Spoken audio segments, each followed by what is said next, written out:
Welcome into the WholeHog Podcast. Seth Campbell, Scotty Bordelon as always, and now we get the pleasure of having Matt Jones with us as well. He's the football guy. The old football guy. Pittman. Yeah. Hey, yes. I think that's a compliment. If you get Sam Pittman, I'd definitely taken it as a compliment. Absolutely. If you get Sam Pittman to call you an old football guy, Matt, I mean, that's pretty high praise. I'm not sure I'm old or a football guy, to be honest with you, but yeah, I'll take it. Hey, that means that you asked a really good question. Yeah, I mean, you were paying attention to what he said probably when he was here as an O-line coach. Well, for people who don't understand what we're talking about, it was on a Zoom call the other night, and I covered Pittman whenever he was here the first time from 2013 to 15, and one of the things I remember him talking about all the time was that you want to have your starting five offensive line in place about 2 to 2.5 weeks before the first game. And so the question basically was, hey, you've got a scrimmage coming up this weekend. When the scrimmage is over, you're going to be within 3 weeks of playing Georgia. How big is this scrimmage to, setting your starting five and moving forward with it? And I thought he gave a great answer. He said, probably after this weekend scrimmage, they're going to have 4 starters that they have identified that they're going to move along with. He said, there may be that one spot. My guess is with what we've seen from them this preseason, it's going to be left guard. But that one spot that you're still kind of tweaking, and then you maybe try to have that starter in place by about 2 weeks beforehand, and then you start trying to figure out who your number 6, your number 7, your number 8 linemen are, and I don't know that it'll ever really be set in that second team. I think there's always kind of a revolving door going on there, but I think after this weekend, you're going to really have a good feel for who the starting five are, and I think for any team, you got to have a good offensive line. I think the best football teams are built from the inside out. And, if you don't have a good offensive line, it's just a house of cards, really. It's all it is. You can have the best receivers and the best running backs and quarterbacks. But if you don't have a good offensive line, your offense isn't going to work. And so, I'm really interested to see what they're going to look like on the starting five after this weekend. Yeah, well, so coming up on the podcast, we will have some more football talk. Offensive line. We're going to talk a little bit about Arkansas's first scrimmage and then their second scrimmage coming up on, I guess that would be today, the day that this podcast comes out. And then we also got, let's look at, Matt talked a little bit about the scrimmage and game shape. He wrote a story about that, which will be in the description. The link will be in the description. We'll talk more about that. But yeah, guys, let's just start off with what we saw last week. I mean, we didn't see what we heard. Scotty is our eyes. From the coaches about last week's scrimmage. And I guess it's all kind of starts. Let's start with Felipe Franks at the quarterback position. What did you understand from what the coaches were saying about Felipe, Scotty? Yeah, I mean, the first thing that I think one of the first questions that Sam Pittman was asked last Friday was, how did Felipe Franks look? Like that was the question a lot of people had in mind, because it's his job to lose, and you want to see, like, I can go to practice and say that Felipe Franks looked really good throwing to his guys on air. Like, there's no defense to account for, no pass rush, none of that. So you wanted to see if his poise and that confidence kind of carried over into a more of a game-like situation, and it seems like it did. Like Sam Pittman said, he had his most accurate day of camp. I think he threw 4 touchdowns. So he threw one to Mike Woods, Traylon Burks, which, I mean, just right off the bat, if any fan just loved to hear that. Like, you're getting the ball into the hands of two of your top playmakers at the skill position, and you throw in Trey Knox too. I've heard he's asked about him this week. He's making some plays, and they're working on him to just become a little bit more explosive. But also tight end was a little bit of a question too. Like, they're super thin and in terms of like bodies and experience. Like, the experience is it's just not really there. Like, you've got a guy in Blake Kern who's been here, seems like for forever, but he doesn't, like we've talked about it before, he doesn't have a catch to his name. Hudson Henry goes out and catches 2 balls for scores from Felipe Franks too. And Sam Pittman said he made a guy miss right around the goal line. So I think that was a plus. And, maybe if there was one downside or one negative, maybe it was maybe the game shape, which Matt will probably talk about. But Sam Pittman said that they put the ball on the ground just, probably too many times for his liking. So you just got to shore up ball security. But those were probably my main takeaways. That's not necessarily abnormal, to be out of shape in the first scrimmage, especially, some people may say that not having a spring practice didn't factor into that, and it may not have, but just your first scrimmage, you're not going to be in the best shape that you could possibly be in. And I think that's just the way that the football world works. And so it's good that they have addressed it. And now moving forward, I'd like to see what he says about it in the second scrimmage. Anything else from press conferences or anything that stood out to you, Matt? Well, going to the game shape part, I don't think you're going to find any head coach right now who likes the type of shape that their team is in. And I think that, that's partly just kind of coach speak. I think that there's some reality that's built into that. I mean, you even think about how poor isn't really the right word, but you even think about how, much a team grows, say, like in the first 2 or 3 weeks of the season, how much different they look, say, from like game 1 to game 3. And then you backtrack from that, you're here 3-4 weeks before the season starts. There's a natural, physical shape that you begin to get into. And, I think about you could be in the best shape in the world and you go try some sort of new activity, whether it be cycling or hiking or, whatever it is. And there's going to be new muscles that you're having to develop. And so I think that, you're kind of seeing that right now. These guys are, from a physical standpoint, they're in really good condition. Every football team is. This is as good of a physical condition they're going to be in probably all year. But now it's taking that next step, putting on the pads, hitting each other. It's just it's different, and it's something that there's an acclimation process. And I thought it was interesting though that Sam Pittman said even you take it a step further, even in addition to the physical state. Your game shape is determined by your mental state and being able to flush a bad play. If you're a cornerback and you give up a 50-yard pass, can you get back up and, make the type of play that you're supposed to the next time? Or if you're a receiver and you drop a pass, if you're a quarterback and you miss it, there's a number of things that go into that. And so I thought it was interesting to hear him talk about how it's not just physical that goes into determining what kind of shape he thinks his team is in right now. There's a mental side of that, and it sounded, just kind of reading between the lines, that he didn't like the mental state, I think especially of his defense in the scrimmage. It sounded like they may have given up some big plays and started to fold because of it. And that's something we've seen from Arkansas for years now. Defense gives up a big play and it seems like it's affecting them later on in the game, or at least certain players. And so I think that's where he was going with the game shape comment. And I thought it was, a really insightful comment. And, it just kind of shows you all of the different elements that these coaches are assessing and evaluating right now. I think that, it really goes to show you just how complex it is to be a football coach, and then especially one, in a big-time conference like Arkansas is playing in. Guys, as we go through and look at the limited footage that we get, the limited time that we get at the practices, I just want to ask, who is somebody that maybe has stood out to you as a surprise in this fall camp? We'll start with you, Scotty. That's a good question. Julius Coates, we've talked about him a lot in past podcasts. You just keep hearing his name come up. And after the scrimmage last Friday, Sam Pittman just kind of like briefly touched on him. He said, "Man, we can hardly block the guy."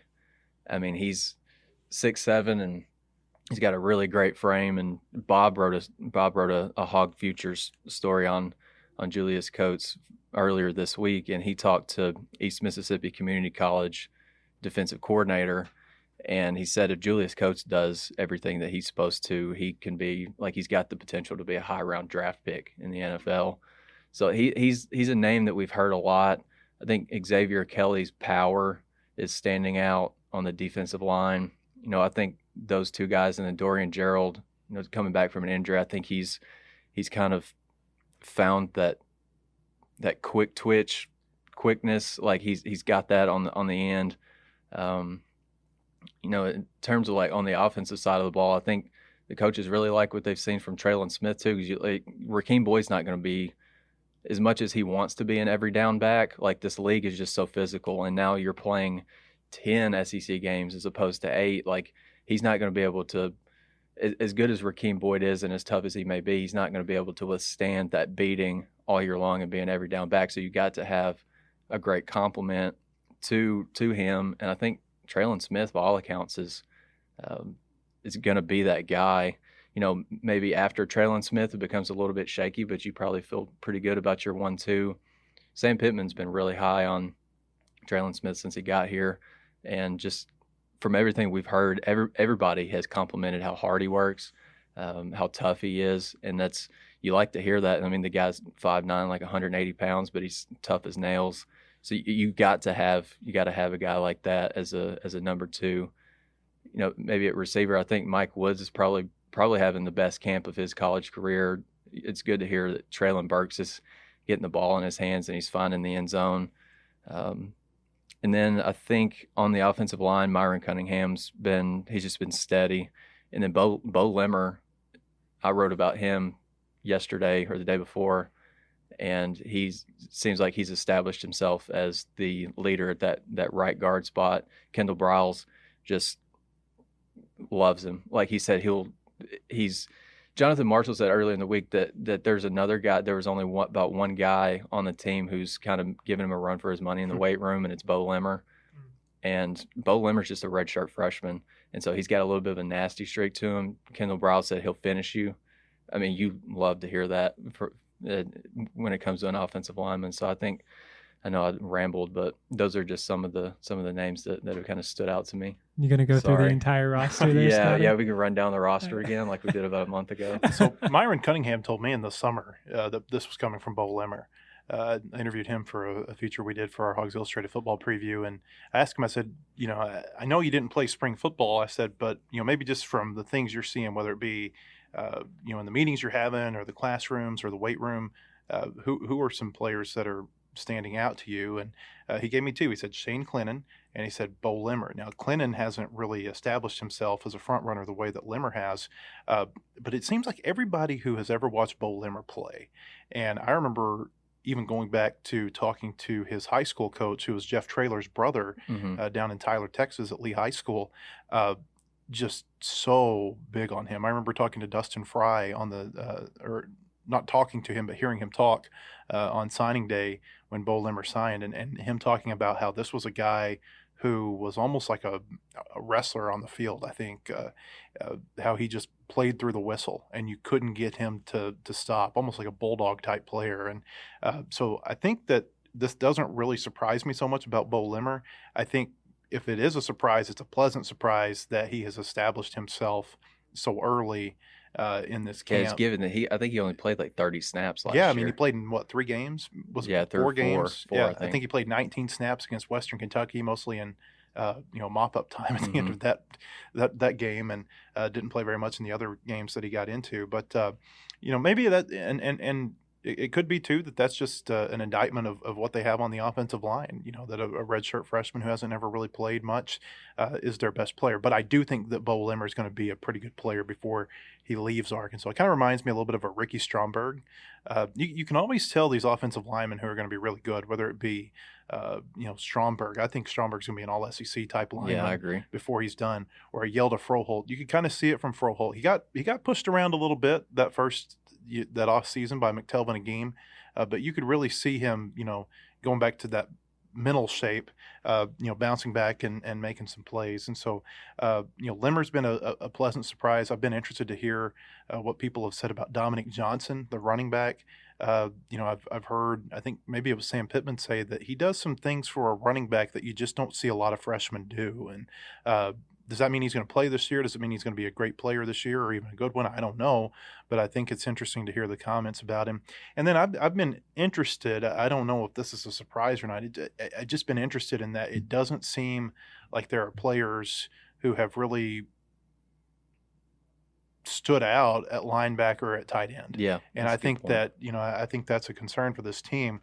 You got to have a good linebacker in the SEC, and Arkansas lost their best one from last year in Scooter Harris. And I just don't know, did they have that type of linebacker who can step up and be the leader of the group. And, it doesn't have to be an all SEC type performer. It'd be great to have one like that. But, I'm not sure what they've got at linebacker right now. I think that, that's a really big mystery, and maybe even more so than that at tight end. You mentioned Hudson Henry, and I think we all think that he's going to be a pretty good tight end.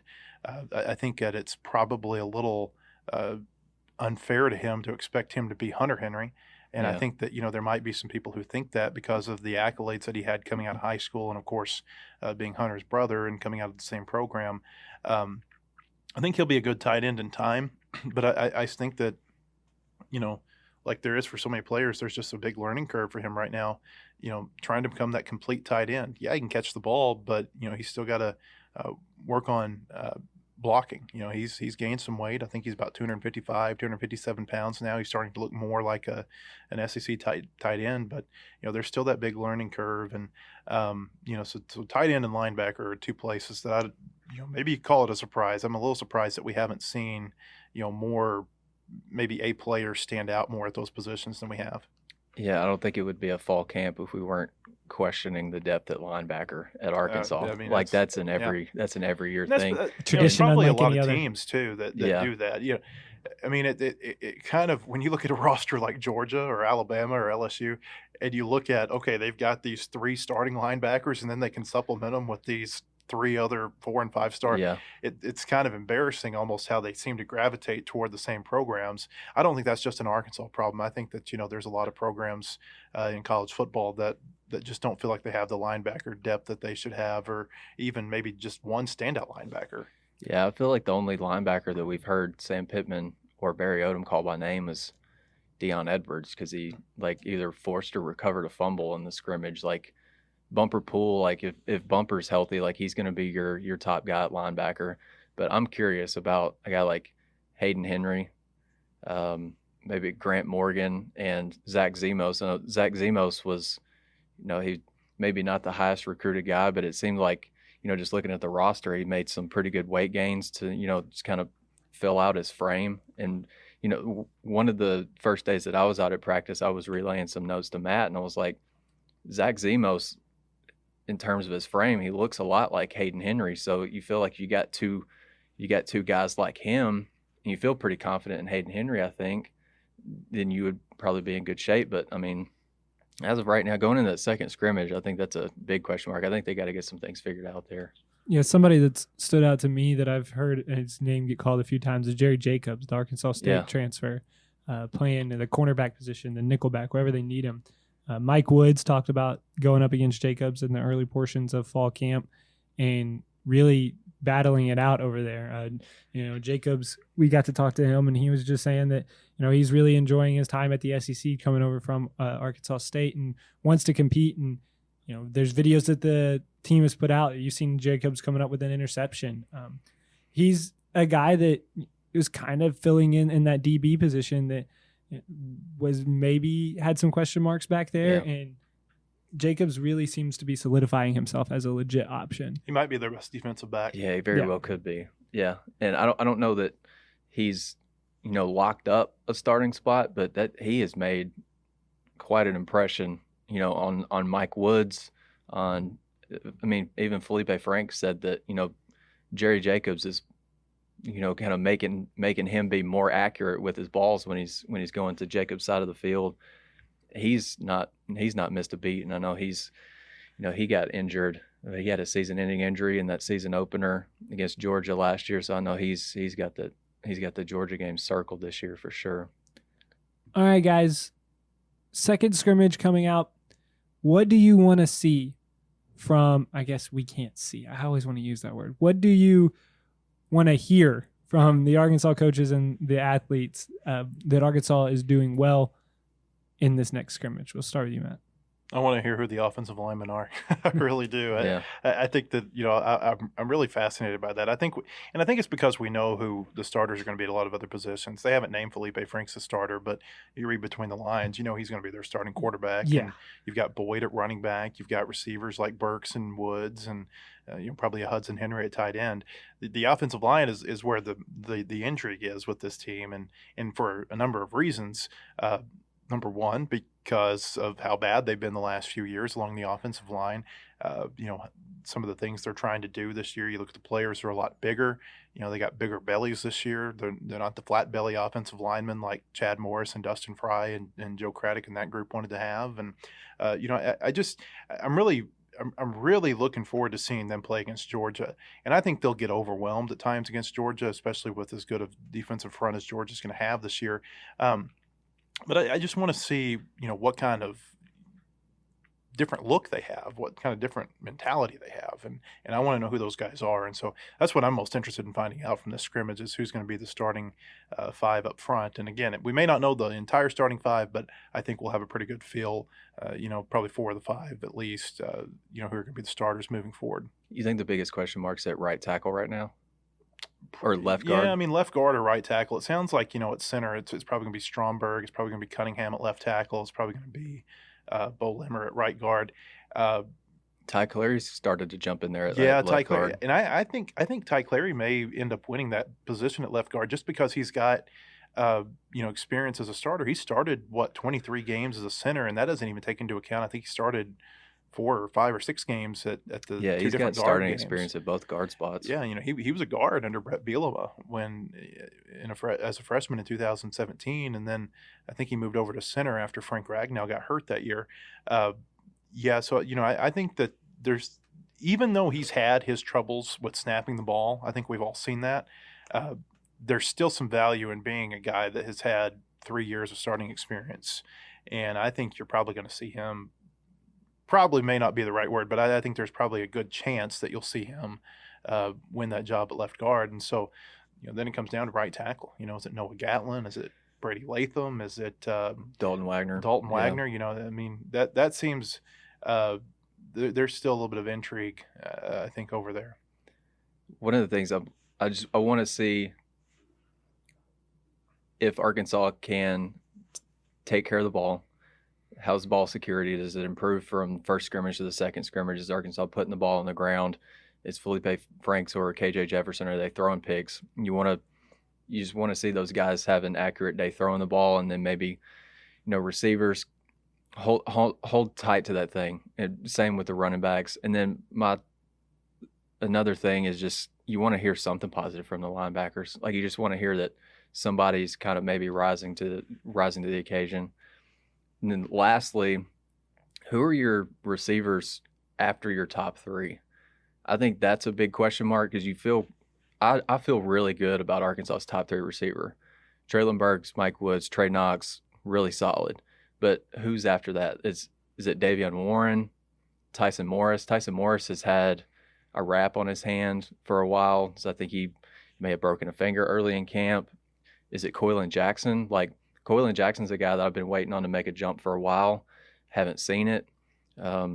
Maybe Kendall Catalon, TJ Hammonds. I think the 4, 5, and 6 spots at receiver are pretty open. So, maybe a pretty good second scrimmage could secure a spot. It really goes back to building depth. And I think if you put the starting 11 on offense and the starting 11 on defense, Arkansas could maybe field a team that would be competitive if that's all it took. Yeah. But that's not all it takes. You got to be rotating guys in and out. And with this virus, guys, I mean, you could have a situation. You remember the Arkansas-Missouri game last year where several of the players had the mumps. This is something that could be even worse than that, potentially. And so, there's just not a lot of depth on this team. And that's, I think, where Pittman and his staff really have their work cut out for them. And it's not going to be an easy fix. It's going to be a multi-year deal where they got to build some depth at linebacker, and they've got to make it to where if you lose your 2 of your top 3 receivers, that you're not panicking because maybe you have some other guys waiting in the wings who are at least capable or young and have shown some potential. And I just don't think you see that with this team right now. You see at most spots 1 SEC caliber player, some spots maybe 2, but man, it's the depth is really thin on this team. And one thing we haven't mentioned either, I think is interesting that I would be interested to hear about from this from the scrimmage this weekend is special teams, and especially the kicking game.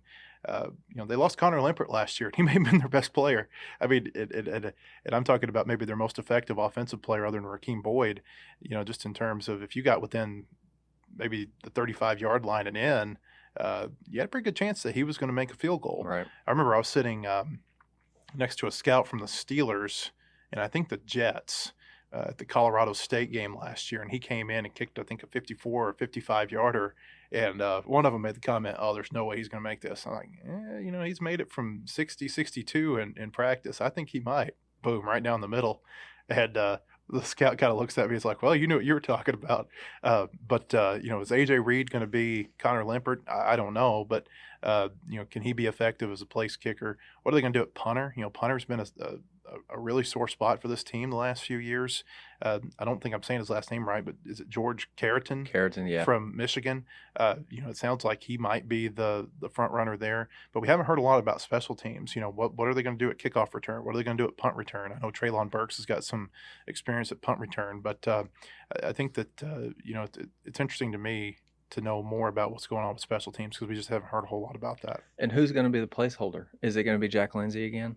I think it's going to be Carrington. Yeah, it probably is. So I talked to Jordan Silver during the. You asked that question? Who's going to be the placeholder? Hey, trust me, when you're talking to the long snapper, you ask a lot of questions because I don't understand long snapping very well. It's actually kind of a fascinating story. We're going to put that up on our site here in the next week or so. It ran in our Hogs Illustrated football preview. But it sounds like Scott Fountain, the new special teams coordinator, that he wants to have a punter be the holder. And so why that is, I don't know. But I don't think it's going to be Jack Lindsay this year. I think it's going to be probably whoever is the starting punter, or maybe maybe a punter with the best hands. Well, there goes the trick play. The trick play probability. Maybe you should just make Traylon Burks the placeholder. Just catch anything. He's got really good hands. He could throw it. He could run it. He could. Basically Superman. Something that's interesting about Jack Lindsay, I almost called him Link because Link's his little brother who I've been calling on the Fayetteville High School games. But something interesting about Jack is that they liked him as the holder for Limpert because of how good he was catching the ball with his right hand. Let me take this back. No, with his left hand because it's a left-footed kicker. So I liked how well he could catch it with his left hand and then place it into his right and put it down. And so now when you've got these right-footed kickers, you're going, whether it's Jack Lindsay or somebody else, you're catching it from the opposite side. And so I don't know if that plays into it at all or not. But it is a little bit different this year from a place kicking perspective because you're not having a left-footed kicker now.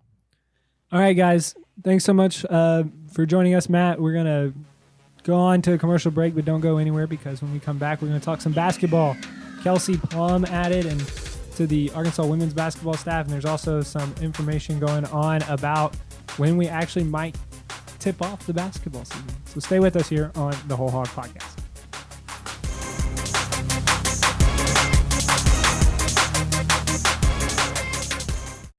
WholeHogSports.com has the largest, most experienced staff of reporters covering sports in Arkansas. Football, basketball, baseball, recruiting, and more. You'll find it at WholeHogSports.com. The website includes up-to-minute news, daily commentaries, and award-winning photography from the staffs of Hogs Illustrated and the Democrat Gazette. For subscriptions, call 1-800-757-6277. That's 1-800-757-6277. Or visit us online today. WholeHogSports.com.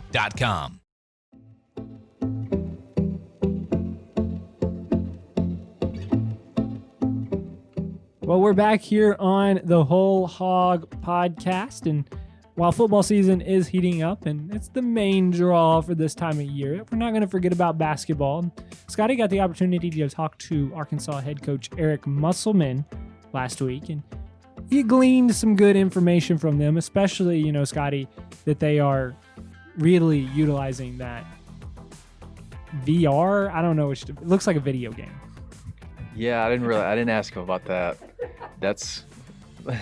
So I had like a list of I made a list of questions, the day before I got to talk to Eric, and that was like I wanted to know a little bit more just about the simulated basketball study they're doing, but I didn't ask it for whatever reason. I just didn't ask. So that comes straight from 2K, I don't really have any answers for you on that one. That looks like it comes from 2K. Yeah, definitely. Yeah. Yeah, I don't know. I'm still very skeptical Maybe on that. we'll get some insight on that at some point in the near future. But yeah, Scotty did actually talk to Eric Musselman, Yeah. and he did get some good information. But before we go into that, it is time for Scotty's favorite part of the podcast. Scotty, it's Random School of the Week time.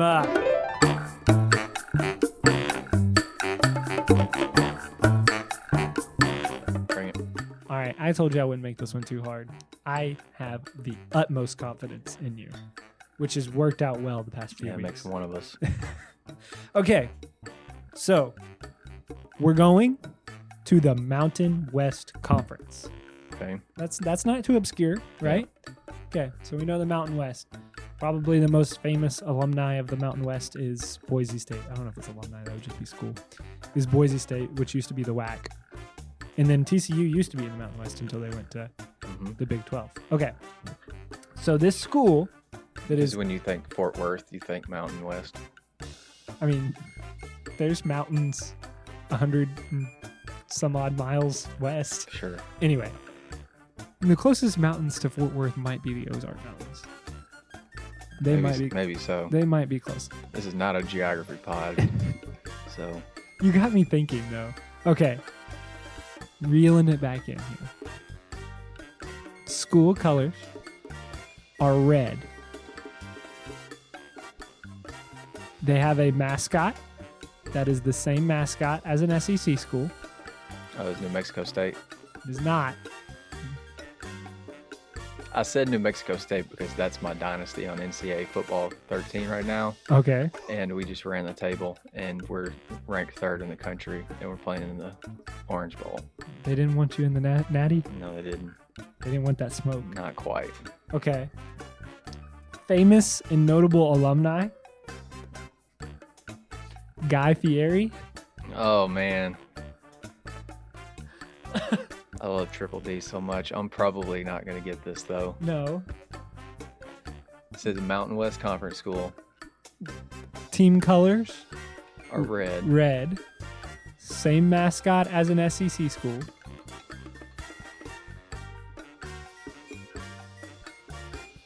Let's see. Who is in San Diego's? No, it's not San Diego State. I can give you another hint. Their best sport is basketball. Oh, why am I drawing such a blank? I can't think of any schools. They played Arkansas in basketball in 1990. That's going to help.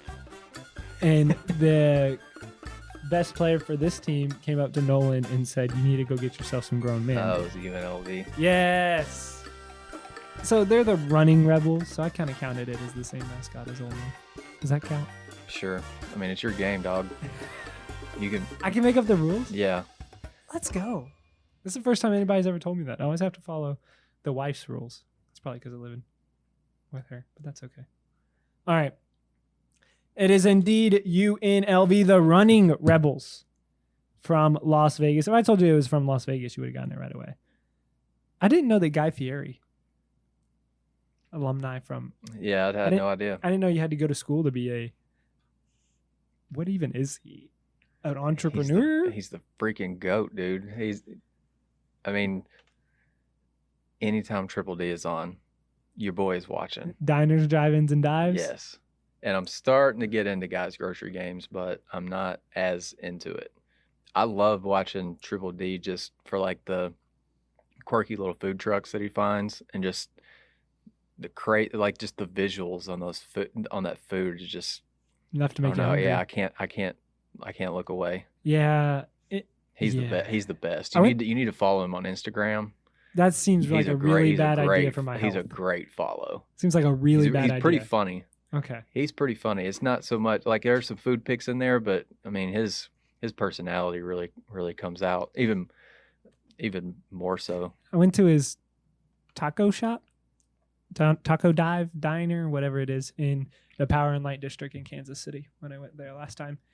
It was pretty good. I had loaded fries there, and it wasn't bad. All right. One of my favorite things about going on like those carnival, I've been on a couple carnival cruises. There's like a guy's burger bar on those right across the deck from like this taco shop. So your boy's in heaven when cruises are bad. When I got the option between Guy's Burgers and some tacos. Yeah. Cruises are bad for your health. Unlimited food.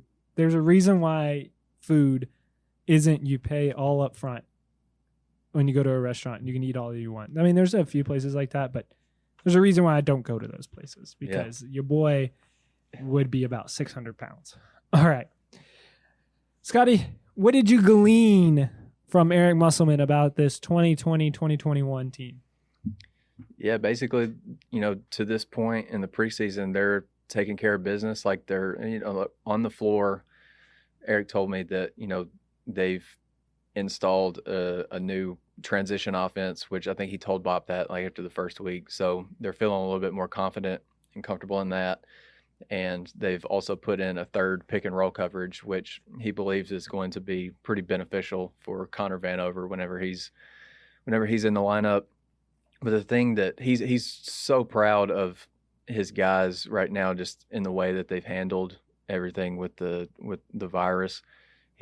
I talked to him last Thursday. So as of me talking to him last Thursday, they had not had one positive on the basketball team, and he said that he's super proud of them, and especially before the student body came back to campus for the start of classes, that his guys were doing a really good job of kind of like creating their own bubble and just kind of hanging out with each other.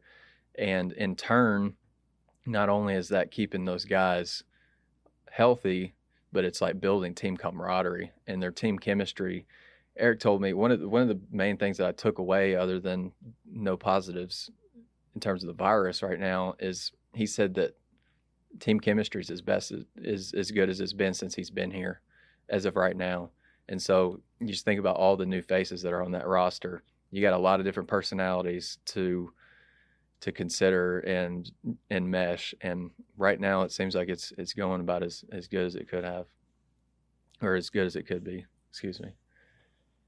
I was interested about that Connor Vanover because he talked about that at the very beginning of quarantine in March about what they're going to do to that was their next big project. And that'll be good because it's not the same. I mean, it's not near the same. It's completely different as what you had with Adriel Bailey playing the five of, Bailey can switch off onto a guard. Yeah. You feel like pretty well, especially if that guard was Jimmy Witt, because Witt would play the five starting out half the time anyway.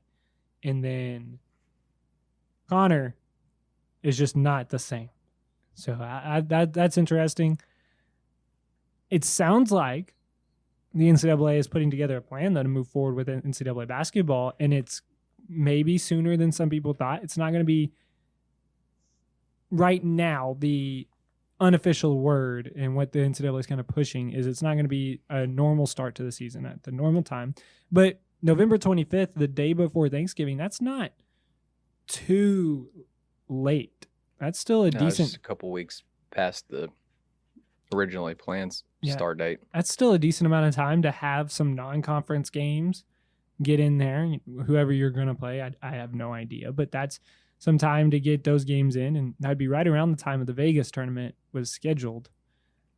So if the season does start November 25th, which that is the date that the NCAA men's and women's oversight committees for college basketball, they proposed that start date for the 25th. So I think the NCAA Division I Council's next meeting is like September 16th. And so it's probably going to be a couple of weeks before we get anything concrete.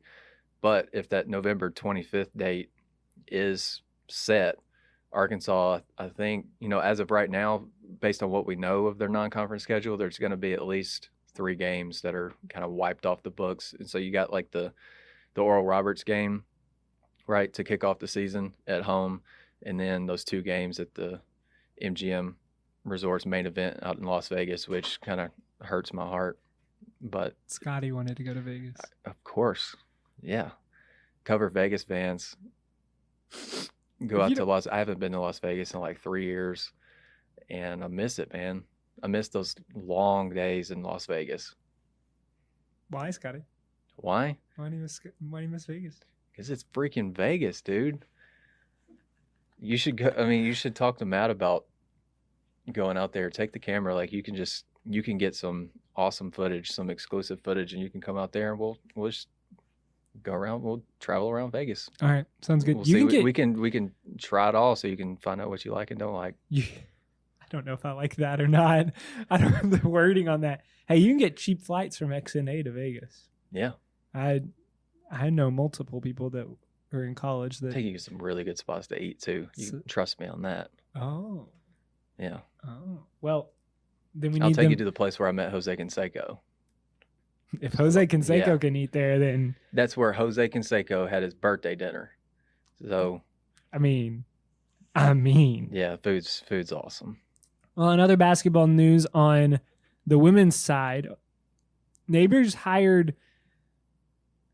I mean, this is just unique all the way around, and this is going to be unique to women's basketball. But Neighbors hired a former player that was an overall #1 pick in the 2017 WNBA draft, is still playing, but she's also going to be a graduate assistant, and that's Kelsey Plum from Washington.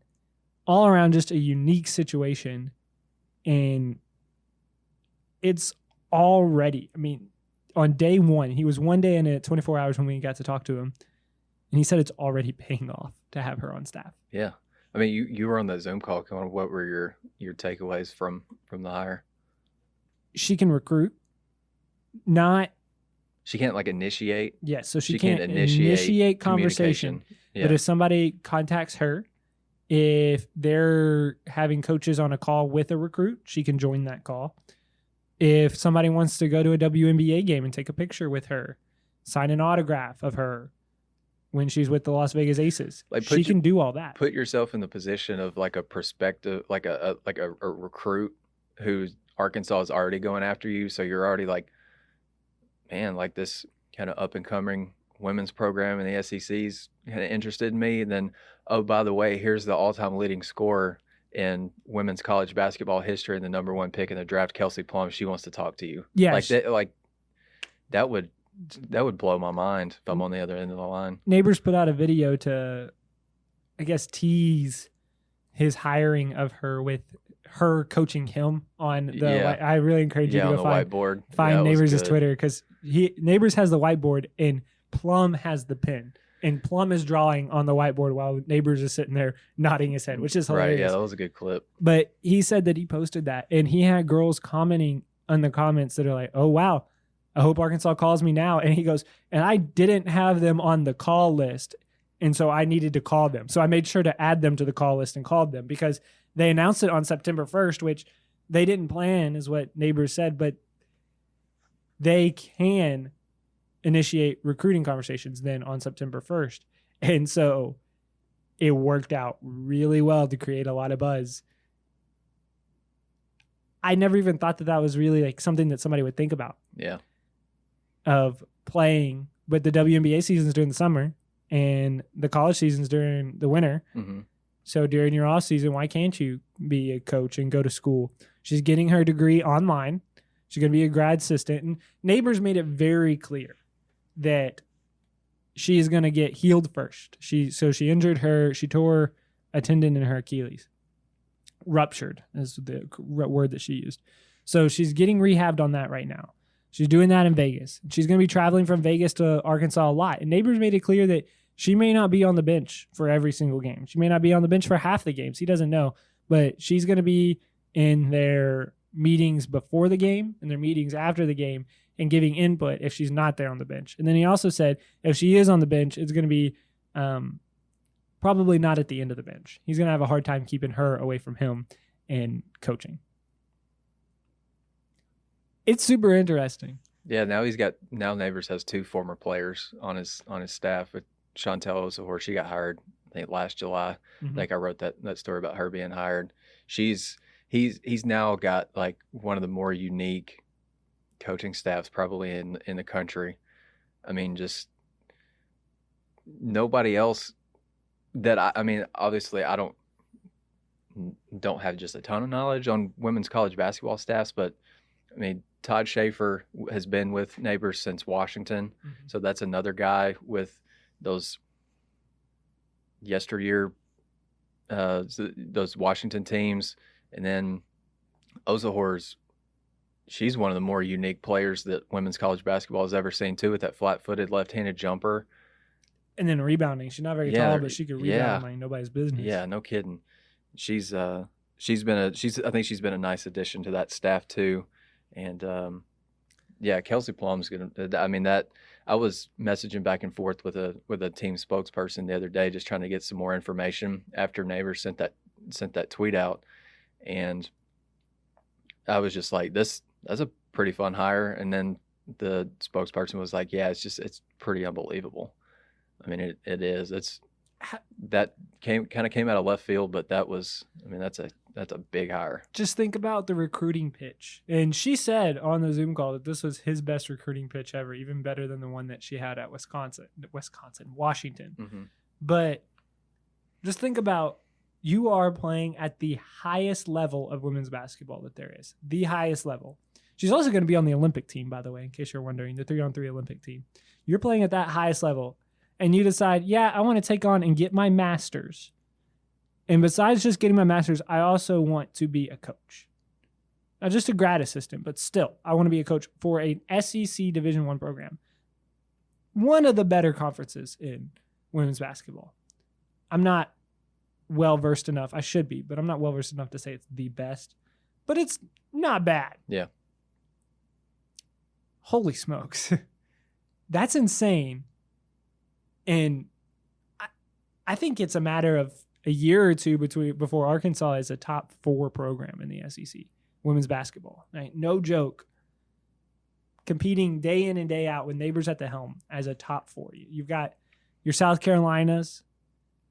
Mississippi State was up there, but they lost.